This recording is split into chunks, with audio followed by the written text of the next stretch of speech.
ಇವತ್ತೇನಂದ್ರೆ ನಾವು ನಮ್ಮೂರ ಪಕ್ಕದಲ್ಲಿ ಬೂದಿಕೋಟೆಯಿಂದ 2 ಕಿಲೋಮೀಟ್ರು ಊಸರಳ್ಳಿ ಅಂತ ನಮ್ಮ ನಾಗೇಶು ಇವರು ಲಾಂಗ್ ಡ್ರೈವರ್ ಅಂದ್ರೆ ದೊಡ್ಡ ದೂರ ನ್ಯಾಷನಲ್ ಡ್ರೈವರ್ ಇವರು.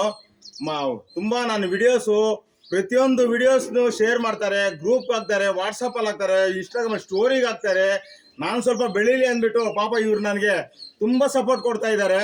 ಈ ನಾಗೇಶ್ ಯಾರು ಅಂತ ನನಗೆ ಗೊತ್ತಿರಲಿಲ್ಲ. ನೆನ್ನೆ ಇನ್ಸ್ಟಾಗ್ರಾಮ್ ಇಂದ ಕಾಲ್ ಮಾಡಿ ಮೆಸೇಜ್ ಮಾಡಿಬಿಟ್ಟು ಕಾಲ್ ಮಾಡಿ ತಿಳ್ಕೊಂಡೆ ಯಾರು ಅಂತ. ಅಯ್ಯೋ ಆಮೇಲೆ ನಂಬರ್ ಕೊಟ್ಟರು, ಮಾಡಿದೆ. ಅವ್ರಿಗೆ ಏನಾಗಿದೆ ಅಂತ ಅವ್ರು ಡ್ರೈವರ್ ಪಾಪ ಚಾಲಕರು ಅವರು ಕಣ್ಣಿಗೆ ಪಾಪ ನೀರು ಬಿಟ್ಕೊಂಡು ಪಾಪ ಅವರು ಗಾಡಿ ಓಡಿಸೋದು ಅಂತ ಟೈಮಲ್ಲಿ ಪಾಪ ಸ್ವಲ್ಪ ಏಟಾಗಿದೆ, ಆಕ್ಸಿಡೆಂಟ್ ಆಗಿದೆ. 2-3 ತಿಂಗಳಿಂದ ಮನೆಯಲ್ಲಿದ್ದಾರೆ. ಅವ್ರು ನೋಡ್ಬೇಕು ಅಂದ್ಬಿಟ್ಟು ನಮ್ಗೆ ಆಸೆ ಆಯ್ತು.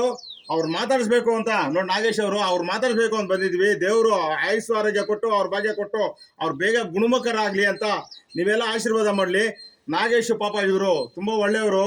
ನಾನು ಪ್ರತಿಯೊಂದು ವಿಡಿಯೋಸ್ಗೂ ಕಾಮೆಂಟ್ ಮಾಡ್ತಾರೆ, ಶೇರ್ ಮಾಡ್ತಾರೆ. ಎಲ್ಲ ವಿಡಿಯೋಸ್ ಎಲ್ಲ ಗ್ರೂಪ್ಗಳಲ್ಲಿ ಹಾಕ್ತಾ ಇದ್ದಾರೆ. ಅವ್ರಿಗೆ ಒಳ್ಳೇದಾಗ್ಲಿ, ಅವ್ರು ಬೇಗ ಗುಣಮುಖ ಇವಾಗ ಮನೆಯಲ್ಲಿದ್ದಾರೆ. ಅವರು ದಯವಿಟ್ಟು ಅವ್ರಿಗೆ ಮೇಲಾಗ್ಲಿ ಅಂದ್ಬಿಟ್ಟು ಅವ್ರನ್ನ ಮಾತಾಡಿಸ್ಬೇಕು ಅಂತ, ಅವ್ರ ಆರೋಗ್ಯ ವಿಚಾರಿಸ್ಬೇಕು ಅಂತ ನಾನು ಬಂದಿದ್ದೀನಿ. ಅವ್ರು ಏನಿಲ್ಲ, ನಾನು ಫ್ರೆಂಡ್ಶಿಪ್ ಬೆಲೆ ಕಟ್ಟಕ್ಕಾಗಲ್ಲ.